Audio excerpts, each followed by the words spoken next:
Hi guys. ஏய் hello இன்னைக்கு வந்து நம்ம ஹலோ ஜிடி டீமை பத்தி பார்க்குறோம். ஸோ குஜராத் டைட்டன்ஸ் உங்களுக்கு தெரியும், ஃபர்ஸ்ட் சீசன்லேயே வந்துட்டு சாம்பியன் ஆனாங்க. செகண்ட் சீசன்ல வந்து கிட்டத்தட்ட கப்பை தொட்டுட்டாங்க. அந்த ஜடேஜாவோட சூப்பர் நாக்னால அது கைவிட்டு போடுச்சு. அதுக்கப்புறம் அவங்களுக்கு வந்து ஹார்திக் பாண்டியா வெளியே போன உடனே போன வருஷம் வந்து ஏன்னா ஒரு புது கேப்டன் சடனா ஒரு சேஞ்சின் உடனே வந்து கொஞ்சம் ஸ்ட்ரகிள் ஆனாங்க. But almost they finish fifth or சிக்ஸ்ல வந்து ஃபினிஷ் பண்ணாங்க. பட் ஓகே, ஏன்னா ஒரு சடன் கேப்டன் பொசிஷன் சேஞ்சு ஒரு அவ்வளோ பெரிய பிளேயர் போனோடனே கொஞ்சம் டீம் ஷேக் ஆகும். பட் ஓகே, பட் ஆனால் இந்த வருஷம் எனக்கு தெரிஞ்சு பயங்கரமா ஆக்ஷன் பண்ணியிருக்காங்க அப்படின்னு நான் நினைக்கிறேன். ஏன்னா செம்மையா இருக்கு அவங்க டீம். அதாவது எப்படி நம்ம ஒரு மும்பைக்கு வந்து பயங்கர கடப்பார டீம்டா, இதுதான் கடப்பார டீம்னு சொல்லுவோமோ, அது அப்படியே நம்ம வந்து இவங்களுக்கும் சொல்லலாம், ஜிடிக்கும் அந்த அளவுக்கு அவங்களோட டீம் இருக்கு. ஸோ நான் ஒரு பிளேயிங் லெவன் சொல்றேன். ஐ திங்க் இது வந்து கரெக்டா இருக்கும்னு நினைக்கிறேன். இதுல தான் உங்களுக்கு சேஞ்சஸ் இருந்தா நீங்களும் சொல்லுங்க. ஸோ என்னுடைய பிரகாரம் Shubman Gill, Jos Buttler opening, இது எந்த சேஞ்சும் இருக்காதுன்னு நினைக்கிறேன். So one down Sai Sudharsan. உங்களுக்கு சாய் சுதர்சனுக்கு அப்புறம் வந்து உங்களுக்கு நிறைய ஆப்ஷன் இருக்கு. ஒன்று நீங்க கிளென் பிலிப்ஸ் போகலாம், இல்லை நீங்க கிளென் பிலிப்ஸ் ஃபாரின் பிளேயர் போகலாம். அப்படின்னா உங்களுக்கு வந்து வாஷிங்டன் சுந்தர் இருக்காது, ராகுல் தெவேட்டியா இருக்காது, ஷாருக் கான் இருக்காரு. இதுல 3 பேரை வந்து நீங்க அந்த பொசிஷனுக்கு ஏற்ற மாதிரி மாத்திக்கலாம். ஸோ இப்போ வந்து ஒரு 3 விக்கெட் கண்டினியூவா விழுந்துருச்சுன்னா நீங்க அழகா என்ன பண்ணலாம், நீங்க வந்து வாஷிங்டன் சுந்தர் கூடவே போகலாம். கொஞ்சம் டீசென்டான நாக் ஆடுவார். ஒரு நல்ல ஒரு ஸ்கோர் வந்துருச்சு, ஒரு 180க்கு 2 விக்கெட் இருக்கும் போது நீங்க அழகா என்ன பண்ணா ராகுல் டெவாட்டியாவோ இல்ல ஷாருக் கானோ இறக்கலாம். ஸோ அப்படி பார்த்தா நான் நம்பர் 4 வந்து ப்ரிப்பேரபிளா வாஷிங்டன் சுந்தருக்கு போறோம். ஏன்னா ஒரு T20 இருக்கட்டும், ஒரு இந்த மாதிரி T20 கப்ல வந்து எனக்கு தெரிஞ்ச வாஷிங்டன் சுந்தர் வந்து டாப் ஆர்டர் பேட்ஸ்மேன். நீங்க நிறைய டிஎன்பிஎல்லா இருக்கட்டும், இல்ல ஏதாவது இந்த ரஞ்சியா இருக்கட்டும், அதே மாதிரி ஒரு ஷாயத் முஸ்டாக் அலி டிராபியா இருக்கட்டும், அதெல்லாம் கொஞ்சம் அப்படி இப்படி வாட்ச் பண்ணீங்கன்னா மோஸ்ட்லி அவர் ஓப்பனிங் இல்லை, ஒன் டவுன் அவருடைய ப்ரிப்பேரபிள் பொசிஷன் ஓப்பனிங் தான். ஸோ ஒரு டாப் ஆர்டர் பேட்ஸ்மேன் ஒரு நம்பர் 4ல இருக்குன்னா மேபி கொஞ்சம் டிஸ்ட்ரக்டிவா இருப்பாருன்னு நினைக்கிறேன். ஏன்னா எஸ்ஆர்ஆச்சா இருக்கட்டும், ஆர்சிபியா இருக்கட்டும், முன்னாடி அவர் வந்து கரெக்டா அந்த பொசிஷன் யூஸ் பண்ணல. ஸோ அப்படி பார்க்கும்போது I will go with Washington Sundar 4 போவேன். நம்பர் 5 வந்து ராகுல் தெவத்தியா, நம்பர் 6 வந்து ஷாருக் கான் அப்படின்னு போவேன். ஸோ இது உங்களுக்கு வந்து பேட்டிங் ஆர்டர் வந்து முழுசா ஃபில் பண்ணிடும். ஒரு ராகுல் டெவேட்டியா வந்து ஒரு 4 ஓவர் போடக்கூடிய கேப்பபிலிட்டி இருக்கு. பட் லாஸ்ட் வருஷம் அவர் அவங்க பெருசா பவுலிங் யூஸ் பண்ணல. உங்களுக்கு நீங்க ஆனா 4 ஓவர்ல ஒரு 2 ஓவர் தள்ளலாம் அவரை வச்சு. அந்த அளவுக்கு ஒரு நல்ல பவுலர், டீசென்டான பவுலர் தான். நீங்க பவுலர்னு வந்துட்டீங்கன்னா உங்களுக்கு வந்து சரியான பவுலிங். அவங்களுக்கு வந்து ஒரு ரஷித் கான் ஒரு ஹார்ட் ஹிட்டர். அவர் உங்களுக்கு ஒரு 15 பால் கிடைச்சா ஒரு 35 ரன் அடிக்கக்கூடிய கேப்பபிலிட்டி இருக்கிற பிளேயர். ஸோ அவர் வந்து உங்களுக்கு 7th வந்துட்டா. நெக்ஸ்ட் வந்து ரபாடா, சிராஜ், அதுக்கப்புறம் பாத்தீங்கன்னா ஜெரால் கோட்ஸ், பிரசித் கிருஷ்ணா. நான் வந்து இந்த மாதிரி தான் போவேன். ஏன்னா ஜெரால் கோட்ஸ் வந்து எக்கனாமிக் வைஸ் அவர் வந்து கிட்டத்தட்ட 11 பக்கம் இருக்கு, 10.18 இருக்கு. ஸோ ஒரு சீசன் தான் ஆடி இருக்காரு. அதனால வந்து நம்ம அவர் ஒரு சீசன்ல வச்சு இவ்வளவு எக்கனாமிக்னு சொல்ல முடியாது, நிறைய சான்ஸ் கிடைக்கல. நம்ம இப்ப சவுத் ஆப்பிரிக்கா சீரீஸ்ல பார்த்தோம், கொஞ்சம் நல்லாவே ஹிட் பண்றாரு பால. ஒரு ரஷித் கான் மாதிரி ஒரு அடிக்கிறாரு. ஸோ அப்படி இருக்கும்போது அவர் ஒரு லோயர் ஆர்டர்ல நல்ல ஒரு ஸ்கோரும் தர்றதுக்கு சான்ஸ் இருக்கு. அதே மாதிரி நீங்க ஒரு பிரசித் கிருஷ்ணா 8.92 எக்கனாமிக் சூப்பர். ரஷித் கான் உங்களுக்கு வந்து 6.82 எக்கனாமிக். நினைச்சு பாருங்க, அவரெல்லாம் ஐபிஎல் இப்பவே legend. Siraj 8.65 economic, Rabada 8.48 economic. எல்லாருமே பிலோ 9ல இருக்காங்க. ஸோ செம்ம பவுலிங் செட்டப். இப்ப பிரசித் கிருஷ்ணா, சிராஜ், ரபடா வந்து ஜெரால் கோட்ஸ் வந்து நாலு பாஸ் பவுலர் கரெக்டா ஃபிட் ஆகுறாங்க. நீங்க அப்படி வந்து ஸ்பின்னர் போகணும்னா ராகுல் தெவட்டியா போலாம். ரஷித் கான் 4 ஓவர் ஆடுறது ரொம்ப கஷ்டம். இல்ல நான் வந்து ராகுல் தெவட்டியா இல்ல நான் சாய் கிஷோரோட போடனா நீங்க இம்பாக்ட் பிளேயரை யூஸ் பண்ணலாம். ஒரு ராகுல் தெவட்டியாவை நீங்க பேட்டிங்கா யூஸ் பண்ணீங்கன்னு சாய் கிஷோரை 4 ஓவர் போறதுக்கு பவுலிங் யூஸ் பண்ணா ஸோ பயங்கரமான டீம். இதுல நீங்க வாஷிங்டன் சுந்தர நம்ம பவுலிங் இன்னும் சேர்க்கவே இல்லை, அவரும் சேர்ந்தா ஸோ இந்த டீம் வந்து செம்ம டீம் அப்படின்னு நான் சொல்ல வரேன். ஸோ நீங்க ஸ்டார்ட் பண்ணுங்க. இதே ஜிடிஏ டீம் பத்தி நீங்க என்ன நினைக்கிறீங்க? கண்டிப்பா ஓப்பனிங் ஸ்லாட்னு பாத்தீங்கன்னா நம்ம பட்லர் எத்தனை டைம் பார்த்துருப்பீங்க. ஆல்ரெடி 700 வச்சிருக்காரு, பிளஸ் 147 ஸ்ட்ரைக் ரேட்ல ஆடக்கூடிய பிளேயரு. அவர் ஒருத்தராவே அந்த டீமை வின் பண்ணியே கொடுப்பாரு. அந்த மாதிரி ஒரு ஆளு. அவங்களும் விட்டாங்க ராஜஸ்தானு, அதுவே ஒரு கொஸ்டின் மார்க் தான், ஏன்டா அப்படின்ற மாதிரி. கில்லும் பார்த்துருக்கீங்க, அவரும் ஒரு 400 அடிச்சிருக்காரு, பிளஸ் 135 அந்த ஸ்ட்ரைக் ரேட்ல ஆடக்கூடியவர். அப்புறம் ஒன் டவுன்ல பாத்தீங்கன்னா சாய் கிஷோர் ஆவரேஜ் பாத்தீங்கன்னா 47. சாய் கிஷோர்ல சாய் சுதர்சன், சாரி சாய் சுதர்ஷன் 47 ஆவரேஜ் வச்சிருக்காரு. அவரும் நல்லா பயங்கரம். டீசென்டான ஸ்ட்ரைக் ரேட் 130, 139, 140 ஸ்ட்ரைக் ரேட்ல ஆடக்கூடிய பிளேயரு. இவங்க 3 பேரு பாத்தீங்கன்னா பயங்கரமான பிளேயர்ஸ். யாராச்சும் ஒருத்தர் சொதப்பினாலுமே மத்த 2 பேர் ஆடுவாங்க. ஒரு 10-12 ஓவர் கவர் பண்ணிட்டாங்கன்னா அதுக்கப்புறம் சொன்ன மாதிரி திவாட்டியாவோ இல்ல ரஷித் கானோ அந்த மாதிரி ஆளுங்க பயங்கரமா ஆடக்கூடிய பிளேயர்ஸ். ஸோ பேட்டிங் வைஸ் பாத்தீங்கன்னா இவங்க சூப்பர் தான். பவுலிங்லும் பாத்தீங்கன்னா அதே மாதிரி ரபடா இவங்கெல்லாம் பாத்தீங்கன்னா பயங்கரமான பிளேயர்ஸ். அவங்க சவுத் ஆப்பிரிக்காவுக்கு எப்படி ஆடுறாங்கன்றது உங்களுக்கு தெரியும். அதே மாதிரி இங்க ஐபிஎல்லையும் பயங்கரமா தான் பண்ணியிருக்காரு. ஸோ பவுலிங் பேட்டிங் எல்லாமே பர்ஃபெக்டா இருக்காங்க. நான் எந்த ஒரு மைனஸுமே இல்ல ஜிடியை பொறுத்த வரைக்கும் அப்படின்ற மாதிரி எனக்கு தோணுது. நீங்க என்ன சொல்றீங்க ஜிடி? இல்ல நானும் அப்படிதான் நினைக்கிறேன். ஏன்னா இந்த டீம் வந்து ரொம்ப ஒரு கரெக்டான ஒரு காம்பினேஷன் இருக்குன்னு நினைக்கிறேன். எப்படி கேட்டீங்கன்னா இது ஒரு குஜராத் டைட்டன்ஸ் தான் பேரு. ஆனா ஒரு குட்டி தமிழ்நாடு மாதிரி ஒரு 4 பிளேயர்ஸ் இருக்காங்க. அது 4ல கண்டிப்பா 3 பேர் பிளேயிங் லெவல் ஆடுறதுக்கான எல்லா வாய்ப்பும் இருக்கு.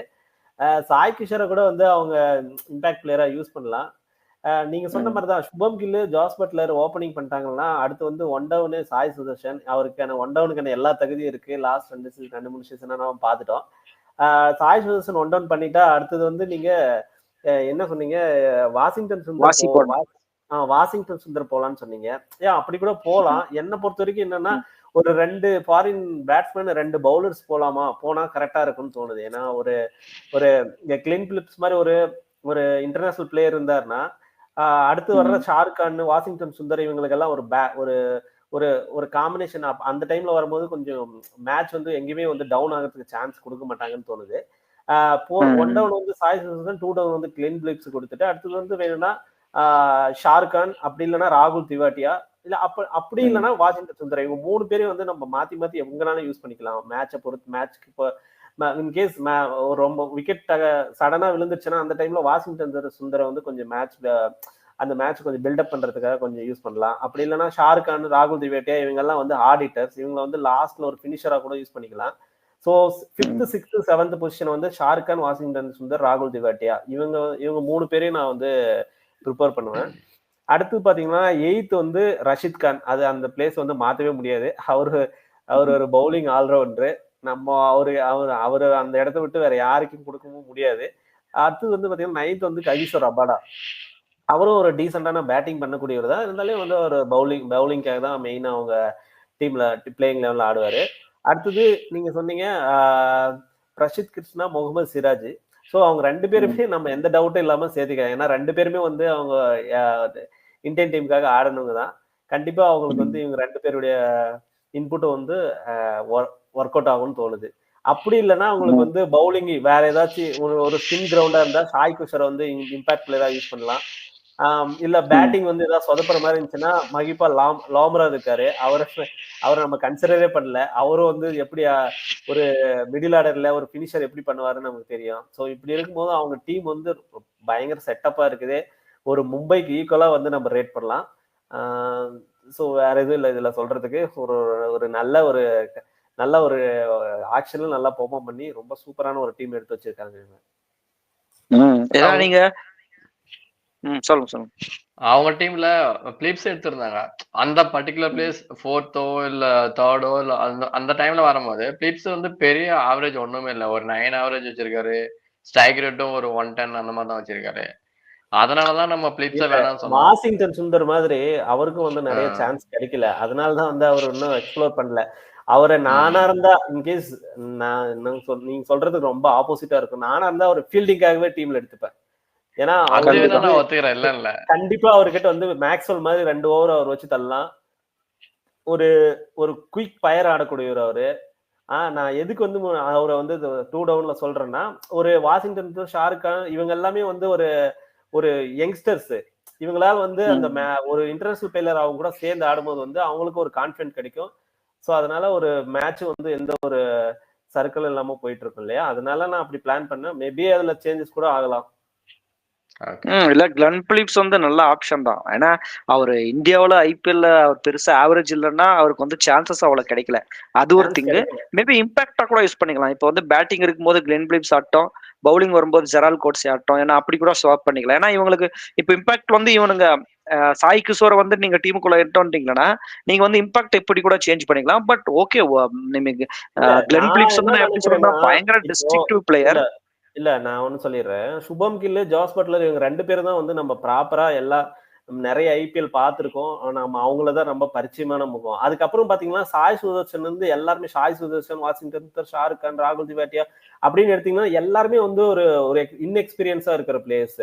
ஸோ அவங்களே வந்து அந்த மிடில் ஆர்டர்ஸ் வந்து அவங்களால அந்த அந்த சுச்சுவேஷன் அவங்களால ஹேண்டில் பண்ண முடியுமான்னு தெரியல. அதுக்காக தான் நான் வந்து இப்படி இப்படி ஒரு காம்பினேஷனா போனா ஒரு ஒரு இன்கேஸ் அந்த டீமுக்கு வந்து கொஞ்சம் ஸ்ட்ரென்த்தா இருக்குமோன்னு தோணுது. இல்ல ஏன்னா நீங்க கரெக்டா வேலிடா ஒரு பாயிண்ட் சொல்லிக்கிறீங்க. என்னன்னா இவங்களோட மிடில் ஆர்டர் வந்து ஒரு பயங்கரமான மிடில் ஆர்டர்னு சொல்ல முடியாது. இப்போ ஒரு இப்ப நீங்க ஒரு எல்எஸ்ஜி பாத்தீங்கன்னா அவங்களோட மிடில் ஆர்டர் வந்து நீங்க ஒரு Nicholas Pooran, Rishabh Pant, David மில்லர்னும் போது அது ஒரு பயங்கரமா இருக்குது. அவங்க வந்து எல்லாருமே ப்ரூவ் பண்ண பிளேயர்ஸ். அவங்க வந்து எவ்வளவு டிஸ்ட்ரக்டிவ்னு தெரியும், எவ்வளவு மேட்ச் வின்னர்ஸ் தெரியும். பட் இங்க பார்த்தா வந்து சாய் சுதர்சன் கண்டிப்பா மேட்ச் வின்னர் தான். ஏன்னா நீங்க ஒரு 140 ஸ்ட்ரைக் ரேட்ல 47 அவர் கிட்டத்தட்ட ஒரு 3 சீசன் ஆட்டாரு. அப்படி இருக்கும்போது ஒரு 47 ஆவரேஜ்ன்றது ஒரு பிரம்மாண்டம். அப்படி இருக்கும்போது சாய் சுதர்சனா நான் ஒத்துக்கவே மாட்டோம். Is a very good player. அதுக்கப்புறம் தான் கொஞ்சம் நான் என்ன நினைச்சேன்னா வச்சுக்கோங்க, லாஸ்ட் 2-3 சீசனா சாய் சுதர்சன் ஆடுறது பின்னாடி வந்து நல்ல ஒரு எக்ஸ்பீரியன்ஸான பிளேயர்ஸ் இருந்தாங்க. ஹர்திக் பாண்டியா இருக்கட்டும், டேவிட் மில்லரா இருக்கட்டும், இவங்க எல்லாம் பின்னாடி இருக்காங்கன்னு ஒரு தைரியம் இருந்திருக்கும். அவர் ஸ்கில் இருக்கு, இல்லைன்னு சொல்ல முடியாது. பட் ஒரு காம்பினேஷன் வரும்போது வந்து ஒரு ஃபுல்லாவே யங்ஸ்டர்ஸ் கிட்ட கொடுத்துட்டா அவங்க எப்படி வந்து மேட்சை பினிஷ் பண்ணுவாங்கன்னு தெரியாது இல்லையா? அதனால ஒரு இன்டர்நேஷனல் பிளேயர் அந்த மாதிரி இருந்தா நல்லா இருக்கும் அந்த காம்பினேஷன்ல. இல்ல அவரு வந்து நாட் ஓன்லி ஐபிஎல்ல மட்டும் இப்படி இல்ல, டிஎன்பிஎல் ஆறாரு, பயங்கரமா பண்றாரு. அதே மாதிரி ரஞ்சி டிராபி கொடுங்க, பயங்கரமா சொல்றாங்க. ஸோ சாய் சுதர்சன் வந்து இங்க நம்ம வந்து ஒரு ஒரு இன்எக்ஸ்பீரியன்ஸ் சொல்லவே முடியாது. பயங்கர எக்ஸ்பீரியன்ஸ் பிளேயர் ஆயிட்டாரு. செம்ம எக்ஸ்போசர் காட்டுறாரு. ஸோ அப்படி பார்க்கும்போது இந்த ஃபர்ஸ்ட் 3 நான் வந்து அதுல எந்த ஒரு குறையும் சொல்ல மாட்டேன். ஏன்னா பர்ஃபெக்டா இருக்காங்க 3 பேருமே. டெஸ்ட்ரக்டிவ் 3 பேருமே ஆவரேஜ் வந்து நியர் 50 எல்லாருமே. சோ அப்படி இருக்கும்போது இவங்க 3 பேருமே. அதுக்கப்புறம் தான் வந்து நமக்கு பிரச்சனை. ஏன்னா ஒரு வாசி வந்து 14 ஆவரேஜ் வந்து மிடில் ஆர்டரே ஸ்டார்ட் ஆகுது இல்லையா? டாப் அந்த 3 பேரும் டாப் ஆர்டர் லிஸ்ட்ல வந்துருவாங்கல்ல. அதான் அதனால தான் சொல்றேன். ஒரு நீங்க ஒரு வாசி வந்து பாத்தீங்கன்னா 14 ஆவரேஜ், ராகுல் தெவட்டியா பாத்தீங்கன்னா ஒரு 25 ஆவரேஜ், ஷாருக் கான் பாத்தீங்கன்னா ஒரு 20 ஆவரேஜ். ஸோ ஆவரேஜ் ரொம்ப கம்மியா இருக்கு.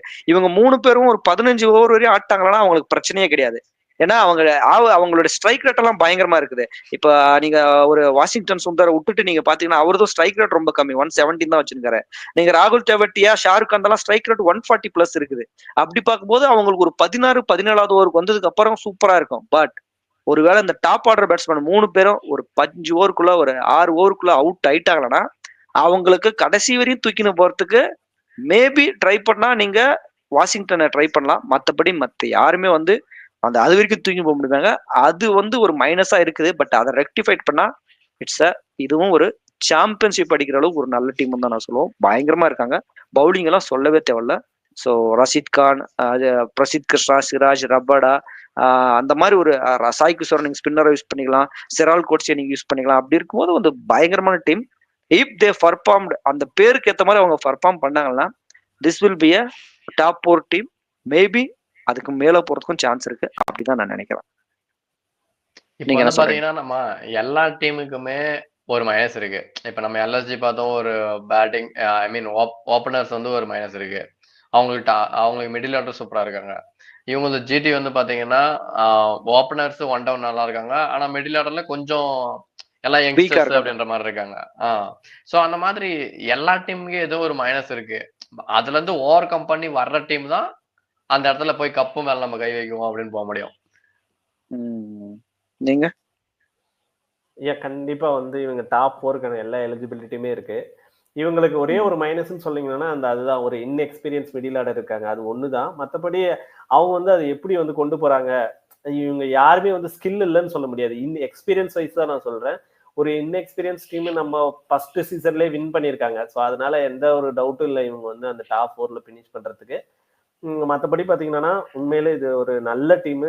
நிறைய ஆல்ரவுண்டர்ஸ் இருக்காங்க, நிறைய பேக்கப் பிளேயர்ஸ் எடுத்து வச்சிருக்காங்க. ஸோ எந்த ஒரு பிரச்சனையும் வராது. எல்எஸ்சி மாதிரி இன்ஜுரி இல்லை பேக்கப் பிளேயர்ஸ் அந்த பிரச்சனையே கிடையாது இந்த டீம்ல. இன்எக்ஸ்பீரியன்ஸ் மிடில் ஆர்டர் தவிர வேற எதுவுமே இவங்க கிட்ட குறைய கண்டுபிடிக்க முடியாது. ஒருவேளை இன்கேஸ் அந்த சுபம் கில், பட்லர், சாய் சுதர்சன் இவங்க எல்லாம் அந்த ரெஸ்பான்சிபிள் எடுத்து யாருன்னா ஒருத்தவங்க மட்டும் நின்னாங்களானே போதும். இது வந்து கண்டிப்பா நல்லாவே வந்து இவங்க பண்ண முடியும்னு நினைக்கிறேன் நான். ஸோ டாப் 4ல ஃபினிஷ் பண்றதுக்கு எல்லா தகுதியும் இருக்கு. Okay, it's a good team. It's compared to other team, it's a very good team. So அப்படி பார்க்கும்போது அதான் அந்த குவாலிஃபை ஆகலாம் அப்படின்றது நம்ம எல்லாருக்கும் தோணுது. ஸோ வில் சி அவங்க எப்படி பர்ஃபார்ம் பண்ணுறாங்கன்னு நம்ம ஐபிஎல்ல தான் பார்க்க முடியும். இன்னும் 6 மந்த் இருக்குது. ஸோ அதை வச்சு டிசைட் பண்ணிக்கலாம். ஸோ இன்னொரு டீமோட வந்து உங்களை சந்திக்கிறேன். பாய். Bye.